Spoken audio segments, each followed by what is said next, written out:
Habaib datang ke Indonesia bukan untuk melas. Kami nggak diajarkan minta-minta, saudara. Jangan khawatir.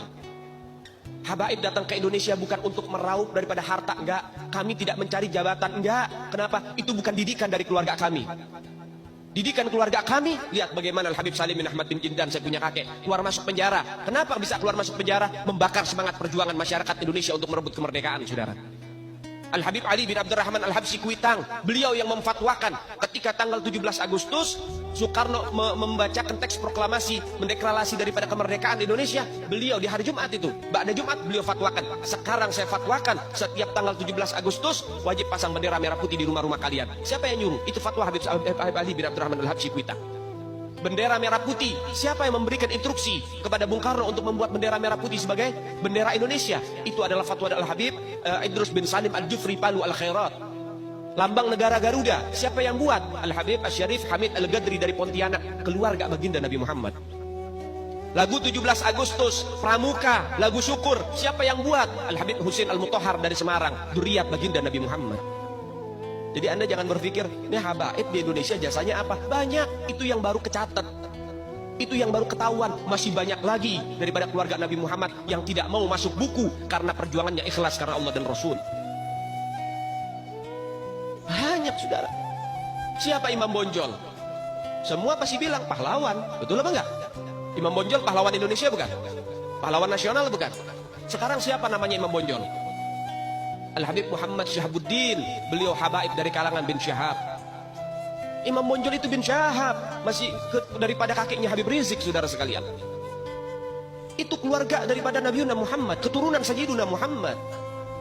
Banyak lagi dari kalangan para dzurriyyat Nabiuna Muhammad sallallahu alaihi wasallam yang jasanya besar di Indonesia, tapi kita nggak ada yang tahu. Kenapa? Karena itu kami nggak cari popularitas, kami nggak cari madah pujian.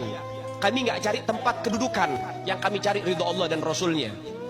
Sehingga hal ini perlu diungkap, saudara sekalian. Bagaimana keluarga Nabi Muhammad jasanya besar, dan umat ini harus dihubungkan kembali dan dieratkan kembali kepada keluarga baginda Nabi Muhammad.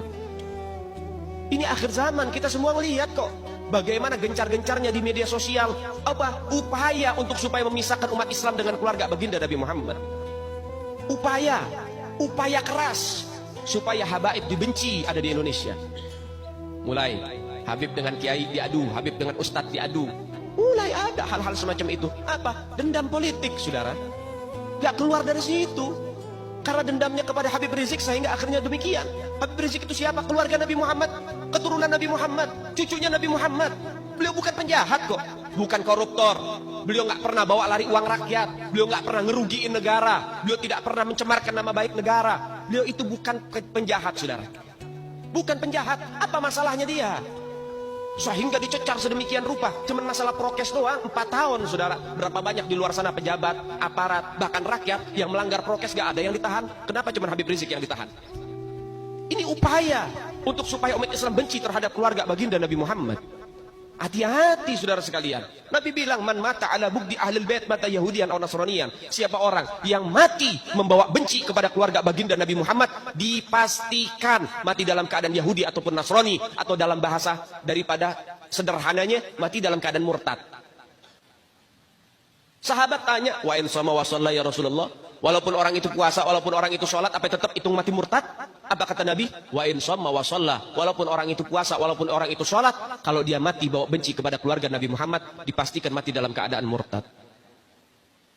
Ini Nabi yang punya mau, bukan kita habaib. Dan seharusnya yang membahas masalah fadailul ahlul bait, keutamaan para habaib, bukan dari mulut saya, bukan dari mulut Habib Khalid, wala Habib yang lain, bukan. Tapi daripada mulut para guru-guru kita. Mereka yang lebih punya kewajiban untuk membahas masalah ini ke umat, saudara. Kenapa? Supaya tidak ada fitnah. Kalau saya yang bicara begini, akan ada pertanyaan. Itu maunya Habib.